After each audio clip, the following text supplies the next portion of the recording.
really sensitive little kid. My old man, my father, my dad. Yeah, you're old man, pal. My dad. He was a Korean War veteran, he was a United States Marine, and he was a San Francisco cop for 33 years.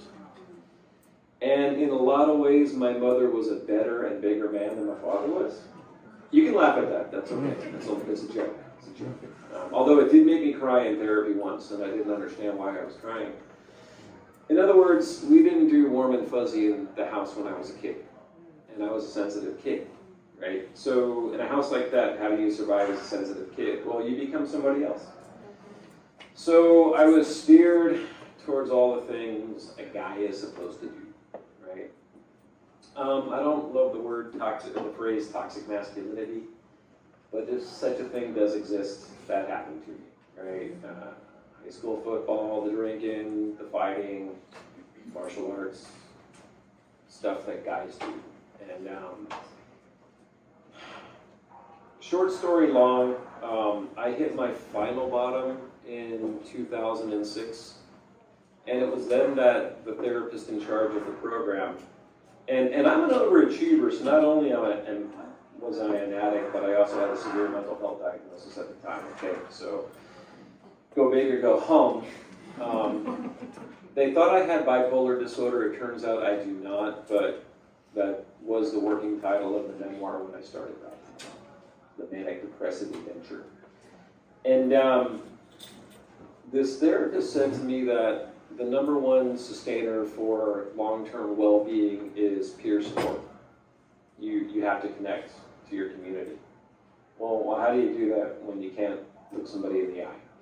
Like, how do I connect to you if I can't even have a conversation with you, right? How do I look you in the eye when I can't even look myself in the mirror, right? So there was a tremendous amount of shame. I was pretty broken, but I'm in the recovery community in Santa Cruz. Well, it's good. But I found people who were willing to kind of embrace me, right? There's an expression, let us love you until you can love yourself. It's trite, but it's real, okay? And one person was all it took. Like one guy was willing to invest his time and his energy and show me love, and that was enough to kind of get me moving. So I started writing this journal, and the same therapist said to me, I have good news and I have bad news. I said, what's that? She said, I think you're writing a book here. I said, is that the good news or the bad news? And she said, it's both. And I said, I don't get it. And she said, you will. And 5 years later, I did. Now, some of you may or may not know who Laura Davis is. She's a local, kind of a thing, right? Writer, workshop leader. So I sat with Laura, and it was like me and the view. It was all women and me, right? And I was pretty feral, you know, and still residually toxic. And these women accepted me, right? In fact, my friend Eileen goes, Tony, when we got a hold of you, we were not letting you go. And like they polished the edges, right? And like I still got some edges. I was telling someone before the meeting that, before the event, I have PTSD, right?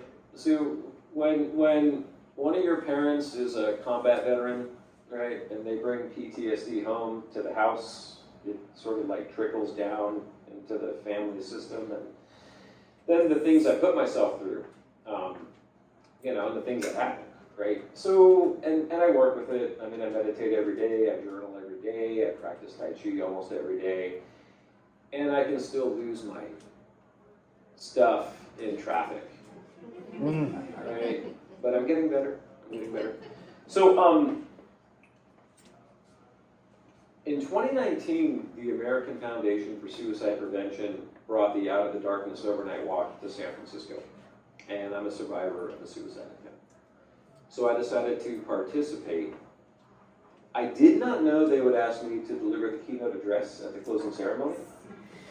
Had I known, I don't think I would have participated in the event. In fact, I know I would not have signed up if I had to tell, you know, 1,000 strangers, hey, by the way, I'm here, because I couldn't even do that correctly, right? Sorry, that's a dark joke, but it's hard to talk about that, and some people find it kind of funny. That was the hardest speech I ever gave because I couldn't be cute, I couldn't be charming, I couldn't tell jokes. Like, it was a very somber occasion. And we had all walked 16 miles all night long, right? So by the time I got to the microphone, it was like 5 in the morning. I'm exhausted. I gave this speech. I wish I had been there to hear it.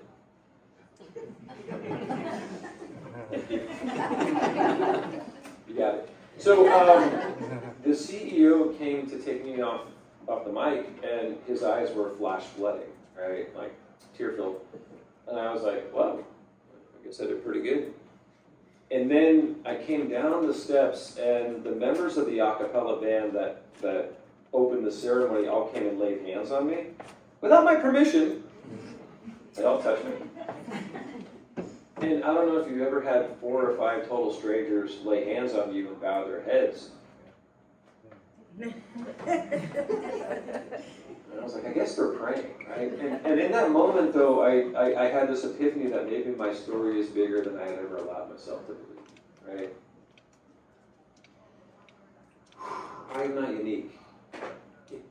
We all have a story. You know, we talk about take space, make space, right? There's the lived experience, right? I'm a member of the lived experience advisory group. I see you, thank you. I can wrap this up in 90 seconds, but I'll keep talking. And the other day it hit me, there's a lived experience and there's the shared experience, right? Now, I don't want to take a room hostage with my trauma. That's what the book is for, if you choose to read it, thank you. But, like, what if you knew your story could change somebody's mind? You know, would you tell it? Right? Like, what if you knew your story could change somebody's heart? Would you tell it?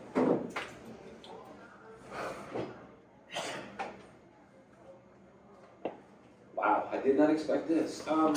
What if you discovered that your story might be able to save somebody's life? Would you tell it? What's your story? Thank you.